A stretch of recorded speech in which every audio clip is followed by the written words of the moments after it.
Sapiens by Yuval Harari. Part 2, The Agricultural Revolution. Now, the part 2 includes 4 chapters, that is chapter 5, 6, 7 and 8. Beginning with chapter 5, History's Biggest Fraud. For 2.5 million years, humans fed themselves by gathering plants and hunting animals that lived and bred without their intervention.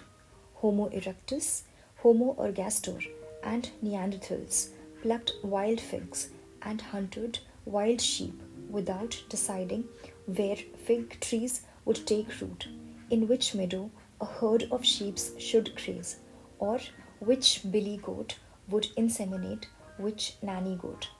Homo sapiens spread from East Africa to Middle East to Europe and Asia, and finally to Australia and America. But everywhere they went, sapiens too continued to live by gathering wild plants and hunting wild animals. Why do anything else when your lifestyle feeds you ample and supports a rich world of social structures, religious beliefs, and political dynamics? All this changed about 10,000 years ago when sapiens began to devote almost all their time and efforts to manipulating the lives of few animals and plant species. From sunrise to sunset, humans sowed seed, watered plants, plucked weeds from the ground, and led sheep to prime pastures. This work, they thought, would provide them with more fruit, grain, and meat.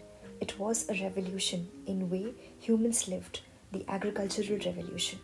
The transition to agriculture began around 9500 to 8500 BC in hill country of southeastern Turkey, western Iran, and the Levant.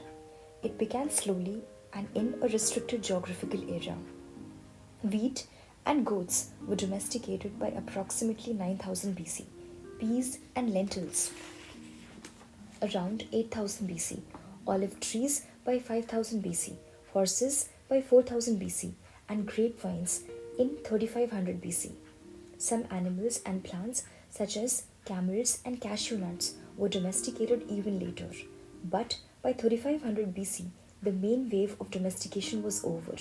Even today, with our advanced technologies, more than 90% of the calories that feed humanity come from the handful of plants that our ancestors domesticated between 9500 and 3500 BC. Wheat, rice, maize, called corn in the US, potatoes, millets, and barley. No noteworthy plant or animal has been domesticated in the past 2000 years.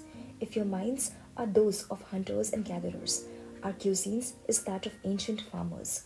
Scholars once believed that agriculture spread from single Middle Eastern point of origin to the four corners of the world. Today, scholars agree that agriculture sprang up in other parts of the world, not by the action of Middle Eastern farmers exporting their revolution, but entirely independently. People in Central America domesticated maize and beans without knowing anything about wheat and peat cultivation in the Middle East. South Americans learned how to raise potatoes and llamas, unaware of what was going in either Mexico or Levant. China's first revolutionaries domesticated rice, millets, and pigs. North America's first gardeners were those who got tired of combing the undergrowth of edible gourds and decided to cultivate pumpkins. New Guineans tamed sugarcane and bananas, while the first West African farmers made African millet, African rice, sorghum, and wheat conforms to their need. From these initial focal points, agriculture spread far and wide. By the 1st century AD, the vast majority of people throughout most of the world were agriculturists. Why did agricultural revolution erupt in Middle East, China, and the Central America, but not in Australia, Alaska, or South Africa? The reason is simple. Most species of plants and animals can't be domesticated.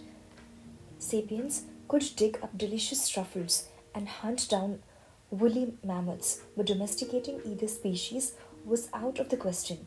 The fungi were far too elusive, the giant beasts too ferocious. Of the thousands of species that our ancestors hunted and gathered, Only a few were suitable candidates for farming and herding. Those few species lived in particular places, and those are the places where agricultural revolution occurred. Scholars once proclaimed that the agricultural revolution was a great leap forward for humanity. They told a tale of progress fueled by human brain power. Evolution gradually produced even more intelligent people. Eventually, people were so smart that they were able to decipher nature's secrets, enabling them to tame sheep and cultivate wheat.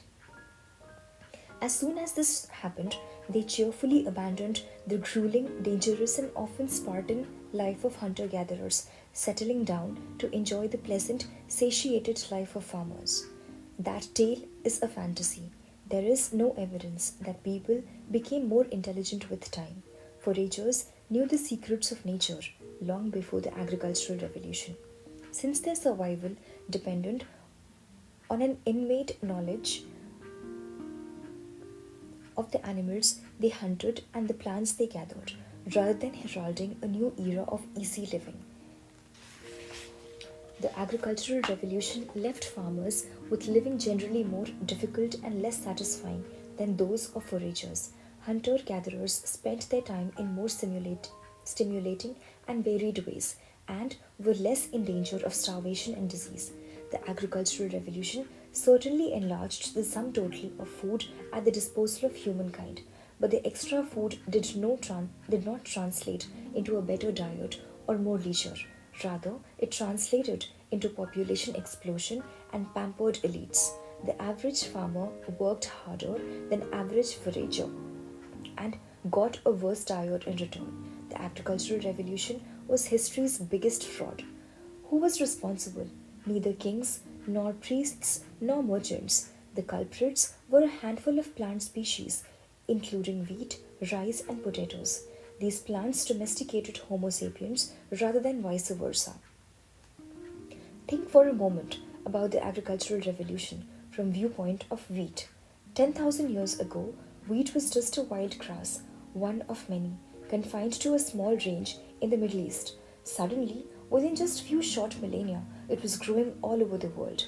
According to the basic evolutionary criteria of survival and reproduction, wheat has become one of the most successful plants in the history of the earth.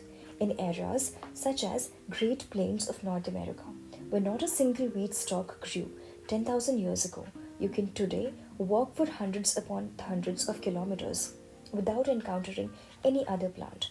Worldwide, wheat covers about 2.25 million square kilometers of globe's surface, almost 10 times the size of Britain. How did this grass turn from insignificant to ubiquitous? Wheat did it by manipulating Homo sapiens to its advantage. This ape had been living a fairly comfortable life, hunting and gathering until about 10,000 years ago, but then began to invest more and more efforts in cultivating wheat. Within a couple of millennia, humans in many parts of the world were doing little from dawn to dusk other than taking care of wheat plants. It wasn't easy. Wheat demanded a lot of them. Wheat didn't like rocks and pebbles, so sapiens broke their backs clearing fields. Wheat didn't like sharing its space, water, and nutrients with other plants, so men and women labored long days weeding under the scorching sun. Wheat got sick, so sapiens had to keep a watch out for worms and blight. Wheat was attacked by rabbits and locust swarms, so the farmers built fences and stood guard over the fields. Wheat was thirsty, so humans dug irrigation canals and lugged heavy buckets from the well to water it. Its hunger even impelled sapiens to collect animal feces to nourish the ground in which wheat grew. The body of Homo sapiens has not evolved for such tasks. It was adapted to climbing apple trees and running after gazelles, not to clearing rocks and carrying water buckets. Human spines, knees, necks, and arches paid the price. Studies of ancient skeletons indicate that the transition to agriculture brought about a plethora of ailments such as slipped disc, arthritis, and hernias. Moreover, the new agricultural task demanded so much time that people were forced to settle permanently next to their wheat fields. This completely changed their way of life. We did not domesticate wheat, it domesticated us. The word domesticate comes from the Latin word domus, which means house. Who's the one living in a house? Not the wheat, it's the sapien. How did wheat convince Homo sapiens to exchange rather good life for a more miserable existence? What did it offer in return? It did not offer a better diet. Remember, humans are omnivore apes who thrive on a wide variety of foods. Grains made up only a small fraction of the human diet before the agricultural revolution. A diet based on cereal is poor in minerals and vitamins, hard to digest, and really bad for your teeth and gums. Wheat did not give people economic security. The life of peasants is less secure than the hunter gatherers. Foragers relied on dozens of species to survive and could therefore weather difficult years even without stocks of preserved food. If the availability of one species was reduced, they could gather and hunt more of other species. Farming societies have until very recently relied for the great bulk of their caloric intake on a small variety of domesticated plants. In many years, they relied on just a single staple, such as wheat, potatoes, or rice. If the rain failed, or clouds of locusts arrived, or if fungus infected the staple species, peasants died by thousands and millions. Nor could wheat offer security against human violence. The early farmers were at least as violent as their forager ancestors, if not more so. Farmers had more possessions and needed land for planting. The loss of pasture land to raiding neighbors could mean the difference between subsistence and starvation. So there was much less room for compromise. When a foraging band was hard pressed by a stronger rival, it could usually move on. It was difficult and dangerous, but it was feasible. When a strong enemy threatened an agricultural village, retreat meant giving up fields, houses, and granaries. In many cases, this doomed the refugees to starvation. Farmers therefore tended to stay put and fight to the bitter end. Many anthropological and archaeological studies indicate that in simple agricultural societies with no political framework beyond village and tribe, human violence was responsible for about 15% of deaths, including 25% of male deaths. In contemporary New Guinea, violence accounts for 30% of male deaths in one agricultural tribal society, the Dani, and the 35% in another, the Enga. In Ecuador, perhaps 50% of adult Bauranis meet a violent death at the hands of another human. In time, human violence was brought under control through the development of larger social frameworks, cities, kingdoms, and states, but it took thousands of years to build such huge and effective political structures. Village life certainly brought the first farmers some immediate benefits, such as better protection against wild animals, rain, and cold. Yet, for the average person, the disadvantages probably outweighed the advantages. This is hard for people in today's prosperous societies to appreciate, since we enjoy affluence and security, and since our affluence and security are built on the foundations laid by agricultural revolution. We assume that the agricultural revolution was a wonderful improvement, yet it is wrong to judge thousands of years of history from the perspective of today.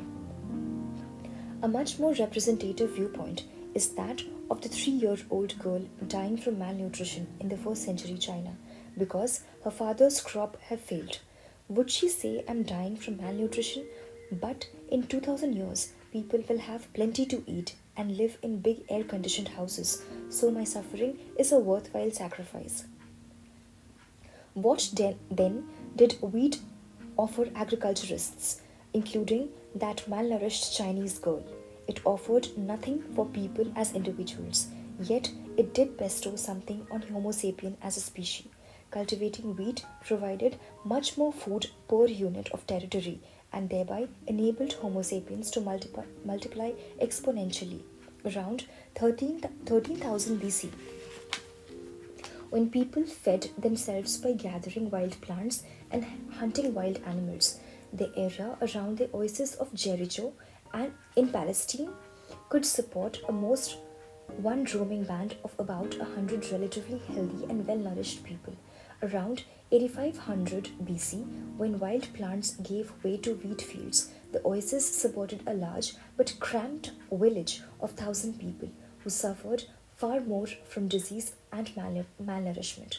The currency of evolution is neither hunger nor pain, but rather copies of DNA helixes, just as the economic success of a company is measured by only number of dollars in its bank account, not by the happiness of its employees, so the evolutionary success of a species is measured by the number of copies of its DNA. If no more DNA copies remains, the species is extinct, just as a company without money is bankrupt. If a species boasts many DNA copies, it is a success and the species flourishes. From such a perspective, 1,000 copies are always better than 100 copies. This is the essence of agricultural revolution, the ability to keep more people alive under worse conditions. Yet, why should individuals care about evolutionary calculus? Why would any sane person lower his or her standards of living just to multiply the number of copies of the Homo sapiens genome? Nobody agreed to this deal. The agricultural revolution was a trap. The luxury trap. The rise of farming was a very gradual affair, spread over centuries and millennia. A band of Homo sapiens gathering mushrooms and nuts and hunting deer and rabbits did not all of a sudden settle in a permanent village, ploughing fields, sowing wheat, and carrying water from the river. The change proceeded by stages, even of which involved just a small alteration in daily life. Homo sapiens reached the Middle East around 70,000 years ago. For the next 50,000 years, our ancestors flourished there without agriculture. The natural resources of the area were enough to support its human population. In times of plenty, people had a few more children, and in times of need, a few less. Humans, like many mammals, have hormonal and genetic mechanism that helps control procreation. In good times, females reach puberty earlier, and their chances of getting pregnant are a bit higher. In bad times, puberty is late and fertility decreases. To these natural population controls were added cultural mechanisms. Babies and small children who move slowly and demand much attention were a burden on nomadic foragers. People tried to space their children 3 to 4 years apart. Women did so by nursing their children around the clock and until a late age. Around the clock suckling significantly decreases the chances of getting pregnant. Other methods included full or partial sexual abstinence, backed perhaps by cultural taboos, abortions, and occasional infanticide. During these long millennia, people occasionally ate wheat grains, but this was a marginal part of their diet. About 18,000 years ago, the last ice age gave way to a period of global warming. As temperatures rose, so did rainfall. The new climate was ideal for Middle Eastern wheat and other cereals, which multiplied and spread. People began eating more wheat, and in exchange, they inadvertently spread its growth. Since it was impossible to eat wild grains without first winnowing, grinding, and cooking them, people who gathered these grains carried them back to their temporary campsites for processing. Wheat grains are small and numerous, so some of them inevitably fell on the way to the campsite and were lost. Over time, more and more wheat grew along the favorite human trails and near campsites. When humans burnt down forests and thickets, this also helped wheat. Fire cleared away trees and shrubs, allowing wheat and other grasses to monopolize the sunlight, water, and nutrients, where wheat became particularly abundant, and game and other food sources were also plentiful. Human bands could gradually give up their nomadic lifestyle and settle down in seasonal and even permanent camps. At first, they might have camped for 4 weeks during the harvest. A generation later, as wheat plants multiplied and spread, the harvest camp might have lasted for 5 weeks, then 6, and finally it became a permanent village. Evidence of such settlements have been discovered throughout the Middle East, particularly in Levant, where the Natufian cultures flourished from 12,500 BC to 9500 BC. The Natufians were hunter-gatherers who subsisted on dozens of wild species, but they did live in permanent villages and devoted much of their time to the intensive gathering and processing of wild cereals. They built stone houses and granaries. They stored grains for times of need. They invented new tools such as stone scythes for harvesting wild wheat and stone pestles and mortars to grind it. In the years following 9500 BC, the descendants of the Natufians continued to gather and process cereals, but they also began to cultivate them in more and more elaborate ways. When gathering wild grains, they took care to lay aside part of the harvest to sow the fields next season. They discovered that they could achieve much better results by sowing the grains deep in the grounds rather than haphazardly scattering them on the surface. So they began to hoe and plow.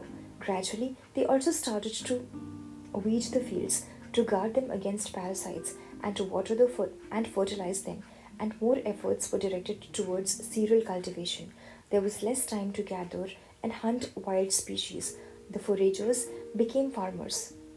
No single step separated the women gathering wild wheat from the women farming domesticated wheat. So it's hard to say exactly when the decisive transition to agriculture took place. But by 8500 BC, the Middle East was peppered with permanent villages such as Jericho, whose inhabitants spent most of their time cultivating a few domesticated species. With the move to permanent villages and the increase in food supply, the population began to grow. Giving up the nomadic lifestyle enabled women to have a children every year. Babies were weaned at an early age. They could be fed on porridge and gruel. The extra hands were sorely needed in the fields, but the extra mouths quickly wiped out the food surpluses, so even more fields had to be planted. As people began living in disease-ridden settlements, as children fed more on cereals and less on mother's milk, and as each child competed for his or her porridge with more and more siblings, child mortality soared. In most agricultural societies, at least 1 out of every 3 children died before reaching 20. Yet, the increase in births still outpaced the increase in deaths. Humans kept having larger number of children. With time, the wheat bargain became more and more burdensome. Children died in droves, and adults ate bread by sweat of their brows. The average person in Jericho of 8500 BC lived a harder life than the average person in Jericho of 9500 BC or 13,000 BC. But nobody realized what was happening. Every generation continued to live like the previous generation, making only small improvements here and there in the way things were done. Paradoxically, a series of improvements, each of which was meant to make life easier, added up to millstones around the necks of these farmers. Why did people make such a fateful miscalculation? For the same reason that people throughout history have miscalculated. People were unable to fathom the full consequence of their decision. Whenever they decided to do a bit extra work, say to hoe the fields instead of scattering seeds on the surface, people thought, yes, we will have to work harder, but the harvest will be so bountiful. We won't have to worry anymore about lean years. Our children will never go to sleep hungry. It made sense. If you worked harder, you would have a better life. That was the plan. The first part of the plan was smooth. People indeed worked harder, but people did not foresee that the number of children would increase, meaning the extra wheat would have to be shared between more children. Neither did the early farmers understand that feeding children with more porridge and less breast milk would weaken their immune system, and that permanent settlements would be hotbeds of infectious diseases. They did not foresee that by increasing their dependence on a single source of food, they were actually exposing themselves even more to depredations of drought. Nor did the farmers foresee that in good years their bulging granaries would tempt thieves and enemies, compelling them to start building walls and doing guard duties. Then why didn't humans abandon farming when the plan backfired? partly because it took generations for the small changes to accumulate and transform society, and by then nobody remembered that they had ever lived differently, and partly because population growth burned humanity's boats. If the adoption of plowing increased a village's population from 100 to 110, which 10 people would have volunteered to starve so that the others could go back to the good old times? There was no going back. The trap snapped shut. The pursuit of an easier life resulted in much hardship, and not for the last time. It happens to us today. How many young college graduates have taken demanding jobs in high powered firms, vowing that they will work hard to earn money that will enable them to retire and pursue their real interest when they are 35.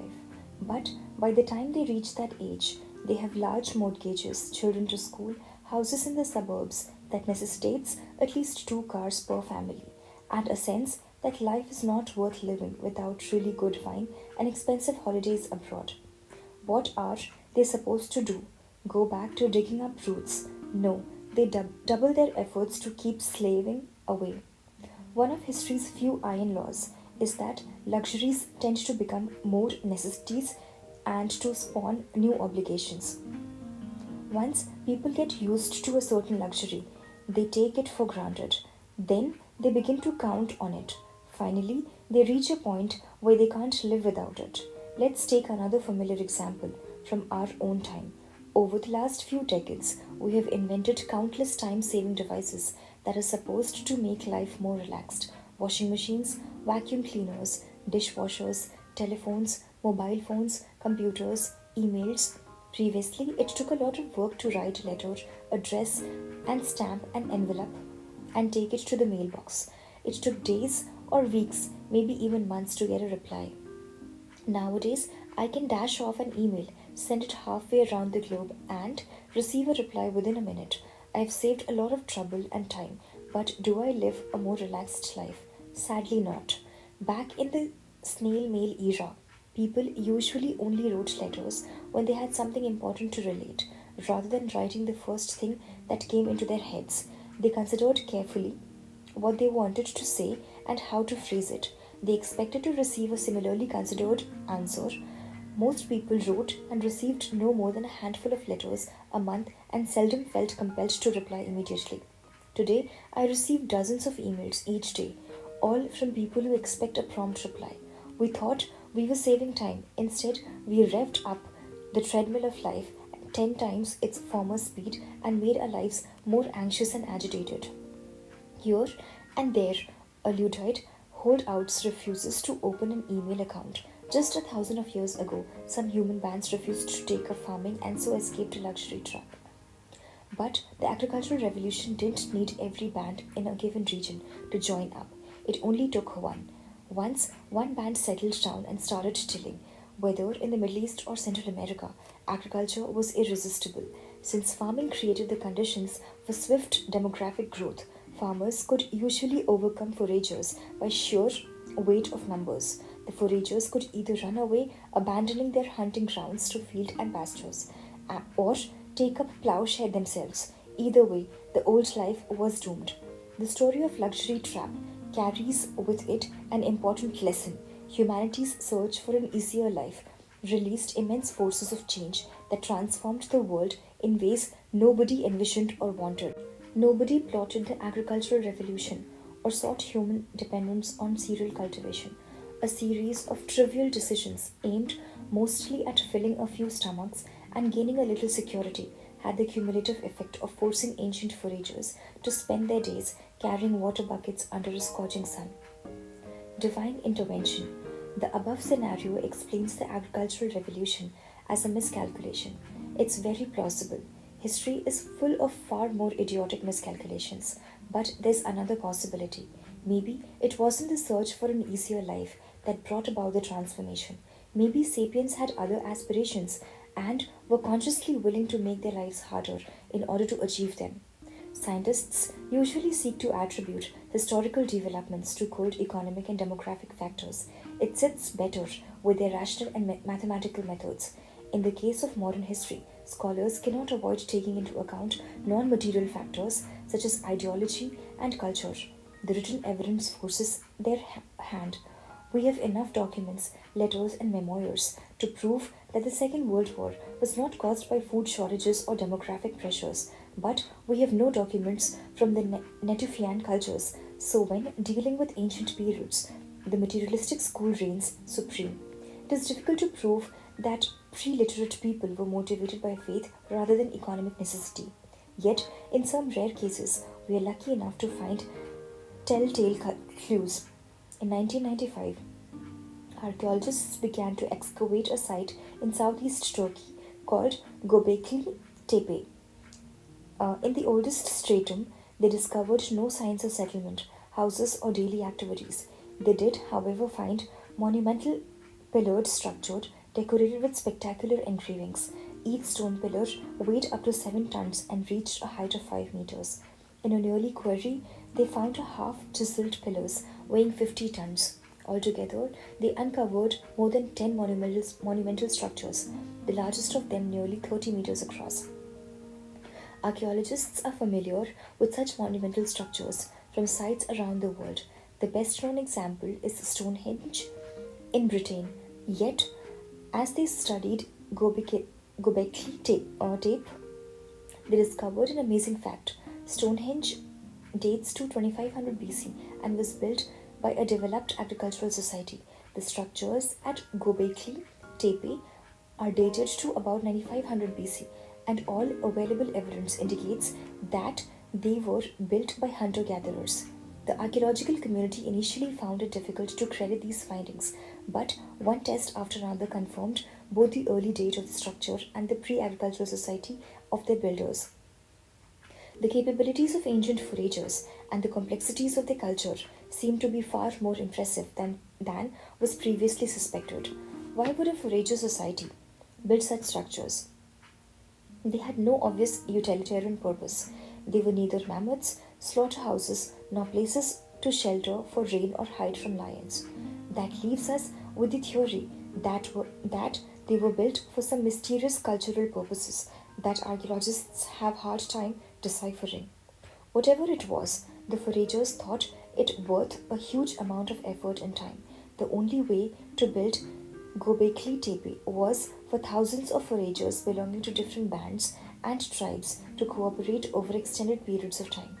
Only a sophisticated religious and ideological system could sustain such efforts. Göbekli Tepe held another sensational secret. For many years, geneticists have been tracing the origin of domesticated wheat. Recent discoveries indicate that at least one domesticated variant in corn wheat originated in Karakadag Hills, about 30 kilometers from Göbekli Tepe. This can hardly be a coincidence. It's likely that cultural center of Göbekli Tepe was somehow connected to the initial domestication of wheat by humankind and of humankind by wheat. In order to feed the people who built and used the monumental structures, particularly large quantities of food were required. It may well be that foragers switched from gathering wheat to intense wheat cultivation, not to increase their normal food supply, but rather to support the buildings and running of a temple. In a conventional picture, pioneers first built a village, and when it prospered, they set up a temple in the middle. But Göbekli Tepe suggests that the temple may have been built first and that a village later grew up around it. Victims of the revolution. The Phocian bargain between humans and cranes was not the only deal our species made. Another deal was struck concerning the fate of animals such as sheep, goats, pigs, and chickens. Nomadic bands that stalked wild sheep gradually altered the constitutions of the herds on which they preyed. This process probably began with selective hunting. Humans learned that it was to their advantage to hunt only adult rams and old or sick sheep. They spared fertile females and young lambs in order to safeguard the long-term vitality of the local herd. The second step might have been to actively defend the herd against predators, driving away lions, wolves, and rival human bands. The band might next have corralled the herd into a narrow gorge in order to better control and defend it. Finally, people began to make a more careful selection among the sheep in order to tailor them to human needs. The most aggressive rams, those that showed the greatest resistance to human control, were slaughtered first. So were the skinniest and the most inquisitive females. With each passing generation, the sheep became fatter, more submissive, and less curious. Mary had a little lamb, and everywhere that Mary went, the lamb was sure to go. Alternatively, hunters may have caught and adopted a lamb, fattening it during the months of plenty and slaughtering it in the months in leaner season. At some stage, they began keeping a greater number of such lambs. Some of these reached puberty and began to procreate. The most aggressive and unruly lamb was first to be slaughtered. The most submissive, most appealing lamb was allowed to live longer and procreate. The result was a herd of domesticated and submissive sheep. Such domesticated animals, sheep, chickens, donkeys, and others, supplied food, raw materials, and muscle power. Transportation, plowing, grinding, and other tasks hitherto performed by human sinew were increasingly carried out by animals. In most farming societies, people focused on plant cultivation. Raising animals was a secondary activity, but a new kind of society also appeared in some places, based primarily on exploitation of animals, tribes of pastoralist herders. As humans spread around the world, so did their domesticated animals. 10,000 years ago, not more than a few million sheep, cattle, goats, boars, and chickens lived in restricted Afro-Asian niches. Today, the world contains about a billion sheep, a billion pigs, more than a billion cattle, and more than 25 billion chickens, and they are all over the globe. The domesticated chicken is the most widespread fowl ever. Following Homo sapiens, domesticated cattle, pigs, and sheep are the second, third, and fourth most widespread large mammals in the world. From a narrow evolutionary perspective, which measures success by the number of DNA copies, the agricultural revolution was a wonderful boon for the chickens, cattle, pigs, and sheep. Unfortunately, the evolutionary perspective is an incomplete measure of success. It judges everything by the criteria of survival and reproduction, with no regard for individual suffering and happiness. Domesticated chickens and cattle may well be an evolutionary success story, but they are also among the most miserable creatures that ever lived. The domestication of animals was founded on a series of brutal practices that only became crueler with passing of time and centuries. The natural lifespan of wild chickens is about 7 to 12 years, and of cattle about 12 to 25 years. In the wild, most chickens and cattle died long before that, but they still had a fair chance of living for a respectable number of years. In contrast, the vast majority of domesticated chickens and cattle are slaughtered at the age of between few weeks and a few months, because this has always been the optimum slaughtering age for the economic perspective. Egg-laying hens, dairy cows, and drought animals are sometimes allowed to live for many years, but the price of subjugation to a way of life completely alien to their urges and desire. It's reasonable to assume, for example, that bulls prefer to spend their days wandering over open prairies in the company of other bulls and cows rather than pulling carts and plowshares under the yoke of the whip-wielding ape. In order to turn bulls, horses, donkeys, and camels into obedient drought animals, the natural instincts and social ties had to be broken, their aggression and sexuality contained, their freedom of movement curtailed. Farmers developed techniques such as locking animals inside pens and cages, bridling them in harnesses and leashes, training them with whips and cattle prods, and mutilating them. The process of taming almost always involves the castration of males. This restrains male aggression and enables human selectivity to control the herd's procreation.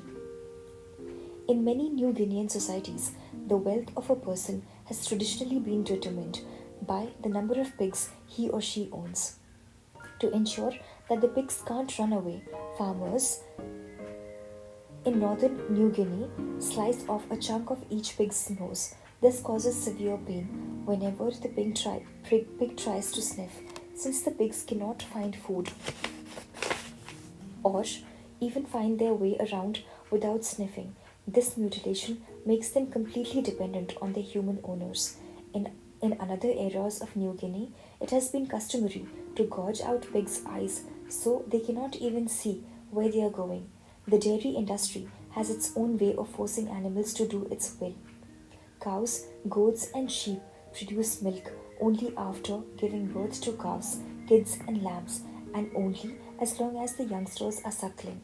To continue a supply of animal milk, a farmer needs to have calves, kids, or lamb for suckling, but must prevent them from monopolizing the milk. One common method throughout history was a simple slaughter the calves and kids shortly after birth, milk the mother for all she was worth, and then get her pregnant again. This is still a very widespread technique. In many modern dairy farms, a milk cow usually lives for about 5 years before being slaughtered. During these 5 years, she is almost constantly pregnant and is fertilized within 60 to 120 days after giving birth in order to preserve maximum milk production. Her calves are separated from her shortly after birth. The females are reared to become the next generation of dairy cows, whereas the males are handed over to the care of the meat industry. Another method is to keep the calves and the kids near their mothers, but prevent them by various stratagems from suckling too much milk.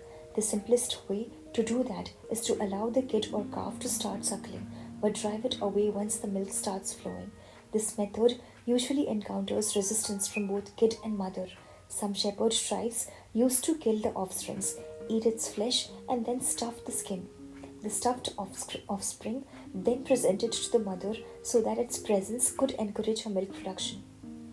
The newer tribe in the Sudan went so far as to smear stuffed animals with their mother's urine to give the counterfeit calves a familiar live scent.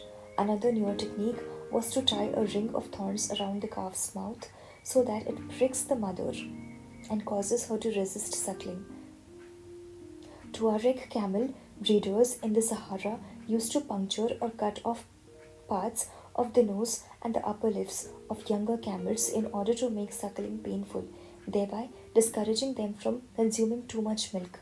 Not all agricultural societies were this cruel to their farm animals. The lives of such domesticated animals could be quite good.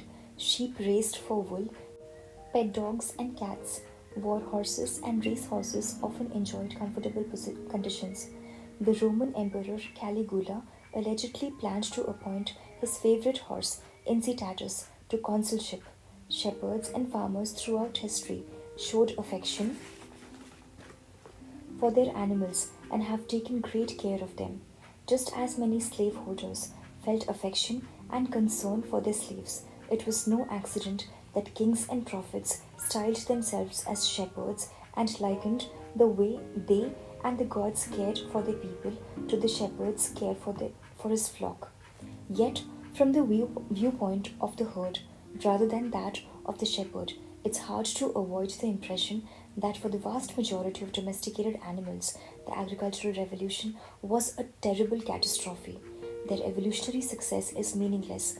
A rare wild rhinoceros on the brink of extinction is probably more satisfied than a calf who spends its short life inside a tiny box, fattened to produce juicy streaks. The contented rhinoceros is no less content for being amongst the last of its kind. The numerical success of the calf's species is little consolation for the suffering of the individual endures. This discrepancy between evolutionary success and individual suffering is perhaps the most important lesson we can draw from the agricultural revolution. When we study the narrative of plants such as wheat and maize, maybe the purely evolutionary perspective makes sense. Yet, in the case of animals such as the cattle, sheep, and sapiens, each with a complex world of sensation and emotions, we have to consider how evolutionary success translates into individual experience. In the following chapters, we will see time and again how dramatic increase in the collective power and ostensible success of other species went hand in hand with much individual suffering.